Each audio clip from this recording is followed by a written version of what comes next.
नमस्कार मित्रांनो, महाभारतातील अनेक कथा तुम्ही ऐकल्या असतील, परंतु महाभारताशी संबंधित अशा अनेक कथा आहेत ज्या हिंदू लोकांना अद्याप माहीत नाहीत. या व्हिडिओमध्ये आपण महाभारतात दिलेल्या काही अशा श्रापाबद्दल पाहूयात, ज्याबद्दल असे म्हटले जाते की ते आजही लोक भोगत आहेत.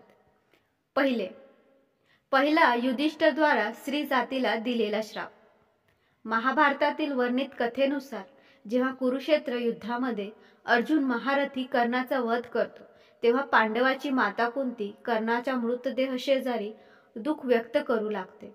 आणि हे पाहून पांडवांना खूपच आश्चर्य वाटतं की अशी कोणती गोष्ट आहे ज्यामुळे आमची माता आमच्या शत्रू शेजारी रडत आहे. तेव्हा ज्येष्ठ पांडव युधिष्ठिर हे माता कुंतीकडे जातात आणि ते कुंतीला विचारतात की माता, तुम्ही आपल्या सर्वात मोठ्या शत्रूच्या मृत शरीरावर दुःख व्यक्त का करत आहात? तेव्हा माता कुंती म्हणते की ज्याला तुम्ही तुमचे सर्वात मोठे शत्रू समजत आहात तो तुमचा ज्येष्ठ बंधू आहे. वास्तवात कर्ण माझा पुत्र आहे. तेव्हा आपल्या मातेचा मुखातून हे बोल ऐकून पाचही पांडव प्रचंड दुःखी होतात.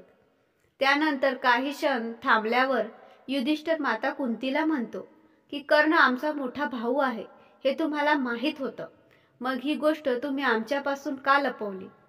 तुमच्या या शांततेने आम्हाला आमच्या मोठ्या भावाच्या हत्यारा बनवला आणि यामुळेच आज मी या धर्मक्षेत्र, कुरुक्षेत्र व सर्व दिशा, आकाश आणि धरतीला साक्षी म्हणून सर्व स्त्री जातीला हा श्राप देतो की इथून पुढे कोणतीही स्त्री आपल्या अंतर्मनात कोणतेही रहस्य लपवून ठेवू शकणार नाही.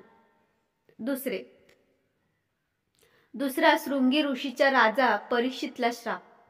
पौराणिक कथेनुसार 36 वर्ष हस्तिनापुरावर राज्य केल्यानंतर पाचही पांडव द्रौपदीसहित स्वर्गाकडे प्रस्थान करायला निघाले. तेव्हा त्यांनी आपलं राज्य अभिमन्यूचे पुत्र परीक्षितच्या हातात दिले. असे म्हटले जाते की युधिष्ठिरनंतर राजा परीक्षितचा शासन काळात हस्तिनापूरची सर्व प्रजा ही सुखी समृद्ध होती.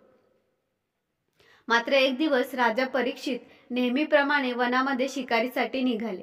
तेव्हा त्यांना श्रमिक नावाचे ऋषी दिसले. ते आपल्या तपस्येमध्ये लीन होते. तसेच त्यांनी मौन व्रत देखील धारण केले होते. परंतु ही गोष्ट राजा परीक्षितला माहीत नव्हती. त्यांनी अनेक वेळा ऋषींना आवाज दिला, मात्र त्यांनी मौन व्रत धारण केल्याने ते काही बोलले नाही. आणि हे पाहून राजा परीक्षितला क्रोध आला आणि क्रोधामध्ये त्यांनी ऋषीच्या गळ्यामध्ये मेलेला साप टाकला. पलीकडे ही गोष्ट ऋषी श्रमिक यांचे पुत्र शृंगीला माहीत पडली. तेव्हा त्याने राजा परीक्षितला श्राप दिला की आजपासून 7 दिवसानंतर राजा परीक्षितचा मृत्यू तक्षक नागाच्या डसण्याने होईल. आणि शेवटी ऋषी शृंगीच्या श्रापाने 7 दिवसानंतर तक्षक नागाच्या डसण्याने राजा परीक्षितचे मृत्यू झाले. आणि असे म्हटले जाते की राजा परीक्षितच्या मृत्यूनंतर कलियुगाची खरी सुरुवात झाली. कारण राजा परीक्षितच्या जीवनपणी कलियुगामध्ये इतके साहस नव्हते की तो मनुष्यावर हावी होऊ शकेल. आणि यामुळेच आज आपण कलियुगाच्या त्या श्रापामुळे भोगत आहोत.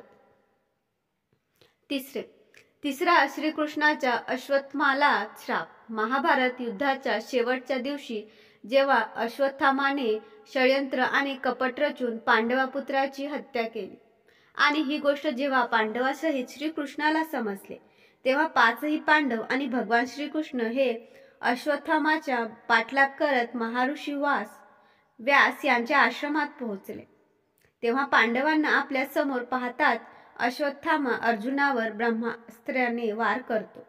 हे पाहून श्रीकृष्ण देखील अर्जुनाला ब्रह्मास्त्र चालवण्यास सांगतात. परंतु महर्षी व्यास हे दोन्ही अस्त्रांना पकडून एकमेकांना समोर येण्यापासून वाचवतात.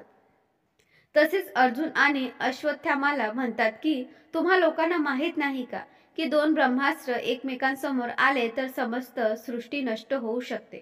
यासाठीच तुम्ही दोघे आपले ब्रह्मास्त्र परत मागे घ्या. तेव्हा अर्जुन आपला ब्रह्मास्त्र मागे घेतो. परंतु अश्वत्थामा महर्षींना म्हणतो की माझ्या वडिलांनी ब्रह्मास्त्र मागे घेण्याची विद्या मला शिकवली नाही आणि यासाठीच मी त्याला मागे नाही घेऊ शकत. त्यानंतर अश्वत्थामाला ब्रह्मास्त्राची दिशा बदलून अभिमन्यूची पत्नी उत्तराहीच्या गर्भाकडे फिरवतो.